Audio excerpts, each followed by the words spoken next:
So you've been waiting for that job, for that fabulous life, for that promotion to happen. But always you have this fear inside, like you're not good enough, like you're not prepared enough, you're not skilled enough. But on the other side, you see people that are less qualified than you getting ahead. Or maybe you've got that job or that promotion that you really wanted. But inside, you feel like a fraud, like you're not supposed to be there. As many women felt this way, I felt the same as well.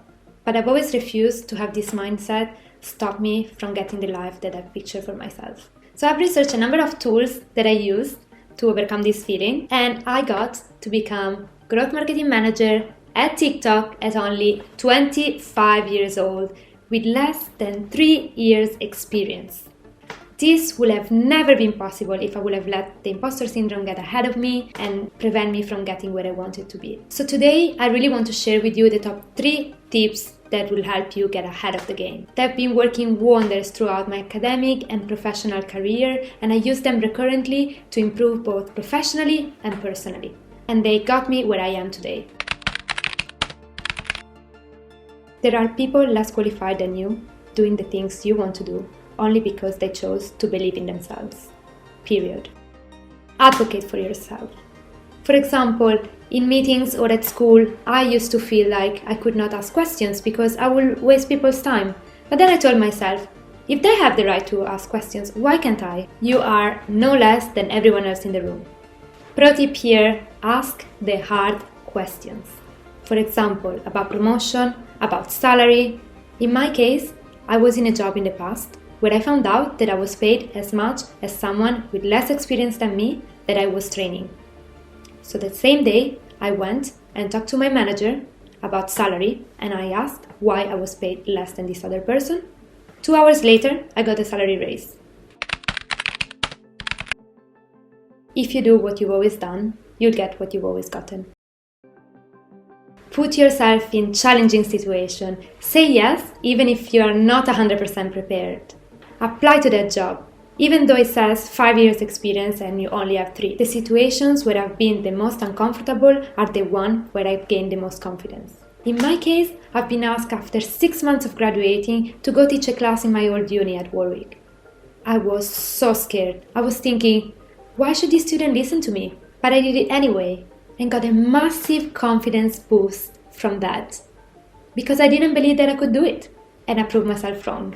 Another example was when I was applying to TikTok. They asked 5+ years experience, and I barely had 2.5, but I applied anyway. And I went to the interviews feeling very uncomfortable, very out of place, but I prepared so much because I really wanted that job so badly that I convinced them. And nobody cared that I didn't have 5 years experience. And as you can imagine, landing a job like that at TikTok at 25, less than 3 years experience, I felt like a fraud. I had a massive imposter syndrome. So what did I do to overcome that? And this brings me to point number 3. The only time you should ever look back is to see how far you've come. This usually helps building confidence. It's important for your ego to celebrate your successes. If you are where you are today, there is a reason. You might have managed to finish school, to graduate, to get your first job, to get your second job. And it's all thanks to you. This means you've already accomplished goals so far. So what's stopping you from getting to the next milestone? Sometimes I think of where I was 5, 7, 10 years ago, and I notice how far I've come. And this helped me to put things into perspective. So to overcome your fear and get to your next big goal, you need to build confidence, be comfortable being uncomfortable, look back at what you've accomplished. I often look at these quotes on my day-to-day. I have them hanging in my bedroom actually. And they motivate me. They remind me of these principles and they help me push through in difficult situations. If you want them, you can download for free all these quotes in the link below in the description so that you can use them in your day-to-day as well. I've also added a link below to a book that really helped me with my confidence. There is the referral link if you want to buy it through there at no extra cost for you. I hope you'll try these tips. There is no better way to improve than to put things in practice. Let me know what worked for you, and if you discover other tips along your journey, subscribe if you want to have tips on how to improve the relationship with yourself and with others. This is the whole focus of my YouTube channel. Bye!